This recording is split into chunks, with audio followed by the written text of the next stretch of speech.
आणि यानंतर आपल्यासोबत खासदार सुप्रिया सुळे जोडल्या गेलेल्या आहे। सुप्रियाताई, सध्याची पुण्यामधली परिस्थिती आपण दाखवतोय एबीपी माझाच्या माध्यमातून। आताची चित्र जर बघितली तर घराघरांमध्ये पाणी शिरलेलं आहे। महापालिकेकडून कुठल्याही पद्धतीचा काहीही सूचना देण्यात आलेल्या नव्हत्या। होतं नव्हतं ते सगळे वाहून गेल्याची परिस्थिती सध्या आहे नागरिकांवर। पुण्यामधली परिस्थिती अतिशय चिंताजनक आणि भयानक आहे। हो, आताच मला आश्चर्य वाटलं की माननीय मंत्री महोदय नियंत्रणात आहे कसं म्हणाले। त्यांची यंत्रणा जरूर काम करते, त्याच्याबद्दल मी मंत्री महोदयांचे मनापासून आभार मानते, पण अजून नियंत्रणात काहीही नाही। लोक पॅनिक मध्ये आहेत।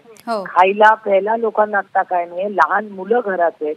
तुम्ही विचार करा, तुमच्या चॅनलवर आम्ही सकाळपासून बघतोय की सिलेंडर फ्लोट होतोय। हो हो, म्हणजे आणि हे कुठून होतंय, म्हणजे आता मुरली भाऊंच्या पण बोलण्यात आलं की जिथे नदी पात्राच्या भागांमध्ये जास्ती फ्लडिंग आहे। आता हे जे multiple development of multiple infrastructure project, म्हणजे मेट्रो पण रस्ता पण, हे सगळं करत असताना नाल्यांचं प्लॅनिंगच नाही झालेलं। आणि हे आम्ही अनेक वर्ष, म्हणजे माझंही एक गेल्या अनेक वर्षाचं तुम्ही भाषण काढलं असेल, आम्ही प्रशासनात असलो किंवा आता भारतीय जनता पक्ष असेल, मी नेहमी सांगितलेलं डेव्हलपमेंटच्या बाबतीत हलगर्जीपणा नको, खूप कॅज्युअल अप्रोच। आणि नवीन जेव्हा मोठे इन्फ्रास्ट्रक्चरचे प्रोजेक्ट करतात तेव्हा अर्धे किती सगळे तुमचे पुण्याचे सगळे नाले ब्लॉक झालेले आहेत, त्या पाण्याला जायला जागाच ठेवली नाही आपण।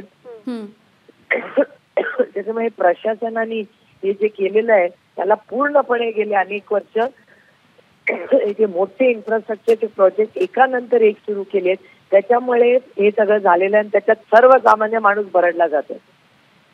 अगदी सुप्रियाताई, तुम्ही म्हणतात त्या पद्धतीने नाले सफाई असेल, वेगवेगळ्या पद्धतीची कामं झाल्याची जी या पद्धतीने मोठ्या मोठ्या घोषणा करण्यात आलेल्या होत्या पावसाळ्याच्या तोंडावरती, त्या सगळ्याची पोलखोल एका पद्धतीने झालेली बघायला मिळते।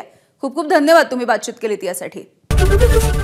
एबीपी माझा, उघडा डोळे बघा नीट।